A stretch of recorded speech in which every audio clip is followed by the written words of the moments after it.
Hello friends, welcome to defence matrix. तो आज Indian navy द्वारा 5वीं स्कॉर्पियन क्लास की सबमरीन कमीशन करी गई है। खाली एक और सबमरीन यहां पर कमीशन होने के लिए बाकी है। टोटल 6 सबमरीन जो है ऑर्डर करी गई थी, जिसमें से 5 आज की डेट में इंडियन नेवी की सर्विस ज्वाइन कर चुकी है। ये बात आपको बता दें कि ये सबमरीन प्रोजेक्ट 75 के अंतर्गत इंडियन नेवी की सर्विस में आई थी।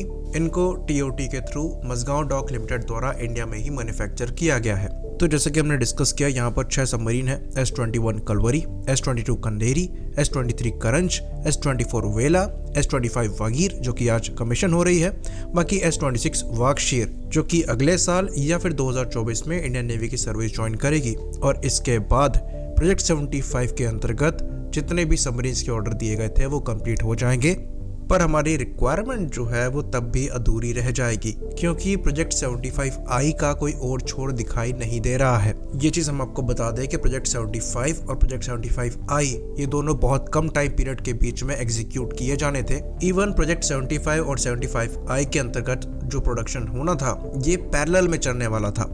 आज सिचुएशन ये है कि प्रोजेक्ट 75 के अंतर्गत जितनी भी सबमरीन्स ऑर्डर करी गई हैं उनके ऑर्डर्स कंप्लीट होने वाले हैं, और प्रोजेक्ट 75I के अंतर्गत ये भी डिसाइड नहीं हुआ है कि सबमरीन के ऑर्डर देने किसे हैं। तो जितने भी वेंडर्स यहाँ पर प्रोजेक्ट 75I के अंतर्गत पार्टिसिपेट कर रहे थे, इनमें से मैक्सिमम अपना पार्टिसिपेशन वापस ले चुके हैं। इनमें जर्मनी, फ्रांस और रशिया जैसी कंट्रीज हैं। वहीं पर खाली 2 ही पार्टिसिपेंट यहाँ पर अभी बचे हैं, जिसमें स्पेन और साउथ कोरिया अपना पार्टिसिपेशन दे रहे हैं। तो प्रोजेक्ट 75I के अंतर्गत भी करीबन 6 सबमरीन्स लेनी है।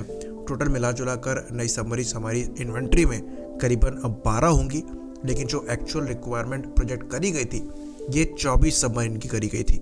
तो इंडिया जैसी कंट्री के लिए ये छोटी अटैक सबमरीन्स बहुत ज़्यादा इंपॉर्टेंट है। साथ ही साथ हमारी जो सबमरीन की फ्लीट है वो काफ़ी ज़्यादा पुरानी हो गई है, तो उन्हें भी रिटायर करना है। जैसे कि करीबन 7 हमारे पास किलो क्लास की सबमरीन्स थी, जिनको हम धीरे धीरे रिटायर करते आ रहे हैं। उसके बाद शिशुकुमार क्लास की सबमरीन का भी रिटायरमेंट का समय आ जाएगा, और हमारी जो रिक्वायरमेंट है वो एक्चुअली 24 को एक्सीड कर जाएगी। तो इसके अगेंस्ट हम जो नंबर्स इंडक्ट कर रहे हैं वो काफ़ी ज़्यादा लिमिटेड है, और अच्छी खासी डिले जो है हम प्रोजेक्ट 75I में कर रहे हैं, जो हम एक्चुअली अफोर्ड नहीं कर सकते। क्योंकि जो नेवी की सरफेस फ्लीट है, जिसमें एयरक्राफ्ट कैरियर्स और डिस्ट्रॉयर्स के साथ साथ फ्रिगेट्स वगैरह है, वो अच्छे खासे नंबर में इंडक्ट हो रहे हैं। उनके कंपैरिजन में सबमरीन्स हम एक्चुअली लूज कर रहे हैं इंडक्ट करने के बजाय। तो इस पर और विस्तार से बात करेंगे, लेकिन इससे पहले एक इंपॉर्टेंट मैसेज देख लेते हैं। तो अगर आप इंडियन डिफेंस फोर्सेस की तैयारी कर रहे हैं तो बहुत अच्छी न्यूज़ है आपके लिए। अनअकैडमी के जो कोर्सेज हैं उसमें प्राइस ड्रॉप हुआ है अच्छा खासा। तो करीबन 40% तक आपको डिस्काउंट मिलेगा अनअकैडमी के डिफेंस कोर्सेज में, चाहे आप SSB की तैयारी कर रहे हो, CDS FCAT की तैयारी कर रहे हो, या फिर CAPF की तैयारी कर रहे हो, या फिर आप NDA की ही तैयारी क्यों ना कर रहे हो। आपको 40% तक डिस्काउंट मिल सकता है अनअकैडमी के डिफरेंट सब्सक्रिप्शन प्लान पे, चाहे प्लस हो चाहे आइकॉनिक हो। ये चीज़ याद रखिएगा। आपको यहाँ पर हमारा रेफरल कोड यूज़ करना है जो कि मैट्रिक्स 10 है, तभी आपको डिस्काउंट मिलेगा। साथ ही ये ऑफर दिसंबर 20 यानी कि आज से लेकर दिसंबर 24 तक वैलिड है। तो बहुत अच्छा मौका है इनके ये सब्सक्रिप्शन लेने का। अपनी तैयारियों को मजबूत करें। सारे लिंक्स आपको डिस्क्रिप्शन में मिल जाएंगे, ये चीज़ याद रखिए। हमारा रेफरल कोड यहाँ पर यूज़ करना है जो कि मैट्रिक्स 10 है। आप 40% तक कैसे सेविंग कर सकते हैं ये चीज़ आप स्क्रीन पर देख सकते हैं। तो अपने ज़रूरत के हिसाब से प्लान को चूज़ करें। फिर से वापस टॉपिक पर आते हैं। तो जैसे कि हम डिस्कस कर रहे थे कि प्रोजेक्ट 75 का जो इंडक्शन है वो ऑलमोस्ट ख़त्म होने वाला है। सेकेंड लास्ट सबमरीन जो है वो आज के दिन इंडक्ट हो गई, और जो लास्ट सबमरीन है वो अगले साल या फिर अगले के अगले साल इंडक्ट हो जाएगी। हमारी रिक्वायरमेंट जो है वो करीबन 24 सबमरीन की शुरुआत में प्रोजेक्ट करी गई थी, लेकिन अगर हम प्रोजेक्ट 75I को भी एग्जीक्यूट कर दें तब भी खाली 12 ही सबमरीन को हम इंडक्ट कर रहे हैं। तो खाली हमारी आधी ही रिक्वायरमेंट पूरी होगी एक्चुअल प्रोजेक्टेड रिक्वायरमेंट के अगेंस्ट में। तो यहाँ पर एक स्मार्ट सॉल्यूशन की तरफ हम जा सकते हैं। तो ये चीज़ हम जानते हैं कि मझगांव डॉक लिमिटेड द्वारा प्रोजेक्ट 75 के अंतर्गत जितनी भी सबमरीन बनाई जानी थी बनाई गई, और ये TOT के अंतर्गत बनाई गई। तो हमारे पास ट्रेंड वर्कफोर्स पहले से अवेलेबल है, सबमरीन के डेवलपमेंट का सपोर्ट सिस्टम पहले से अवेलेबल है।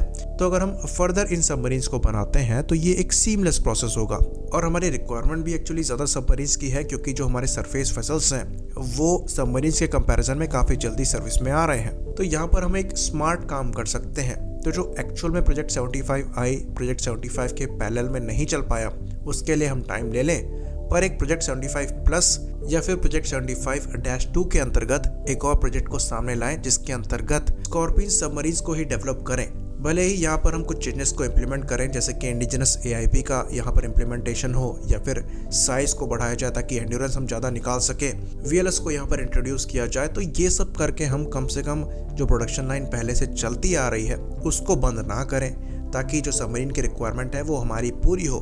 बाकी हमारी रिक्वायरमेंट क्योंकि 24 सबमरीन्स की है, तो प्लस 6 सबमरीन अगर हम प्रोजेक्ट 75I के अंतर्गत लेते हैं, भले ही उसका एग्जीक्यूशन थोड़ा लेट हो, तो चीज़ें इतनी ज़्यादा ख़राब नहीं होंगी। ये फिर वैसे ही हो जाएगा जैसा कि पहले प्लान किया गया था, यानी कि प्रोजेक्ट 75 और प्रोजेक्ट 75I ये दोनों पैरेलल में प्रोड्यूस हो सकेंगी। बाकी जो बची 6 सबमरीन्स होंगी उन्हें हम फ्यूचर में कंप्लीटली इंडिजिनसली डेवलप कर पाएंगे, क्योंकि हमें TOT और एक्सपीरियंस मिला होगा प्रोजेक्ट 75 और प्रोजेक्ट 75I के अंतर्गत। बाकी एक और बड़ी न्यूज़ निकलकर सामने आई है, इंडियन आर्मी द्वारा प्रलय टैक्टिकल बैलिस्टिक मिसाइल को एक्वायर किया जाना है, जो कि 150 से लेकर 500 किलोमीटर की रेंज में स्ट्राइक करने में सक्षम है।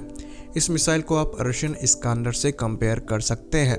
तो पिछले साल ही इस मिसाइल को 2 बार टेस्ट किया गया और सेटिस्फैक्ट्री रिजल्ट जो है वो निकलकर सामने आए। प्रलय एक quasi ballistic surface to surface missile है जो कि काफ़ी प्रिसाइजली टारगेट को स्ट्राइक कर सकती है और डिसेंट पेलोड को कैरी कर सकती है। साथ ही साथ इसे ऐसे डिज़ाइन किया गया है कि ये इंटरसेप्टर मिसाइल्स को भी चकमा देते हुए टारगेट को डिस्ट्रॉय कर सकती है। तो जो बैलिस्टिक मिसाइल डिफेंस शील्ड्स हैं उनके अगेंस्ट भी ये बड़े आराम से काम करते हुए टारगेट को प्रिसाइजली स्ट्राइक करने में सक्षम है। बाकी ये स्ट्रेट पाथ में ट्रैवल नहीं करती, अपनी ट्रैजेक्टरी को चेंज कर सकती है, इसलिए बीच में भी इसे इंटरसेप्ट कर पाना काफ़ी ज़्यादा मुश्किल है। तो ये मिसाइल एनिमी के काफ़ी हाई वैल्यूड टारगेट को और एयर डिफेंस सिस्टम्स को स्पेशली टारगेट करने में सक्षम है और बहुत ही ज़्यादा इंपॉर्टेंट मिसाइल इंडियन आर्मी के लिए होने वाली है। ये चीज़ हमने रशिया और यूक्रेन के कॉन्फ्लिक्ट में देखी है कि जो इस्कांडर मिसाइल है ये यूक्रेन के अगेंस्ट में रशिया के लिए काफ़ी ज़्यादा कारगर साबित हुई है और काफ़ी अच्छे खासे नंबर 1 मिसाइल्स को रशिया ने यूक्रेन के अगेंस्ट में यूज़ किया भी है।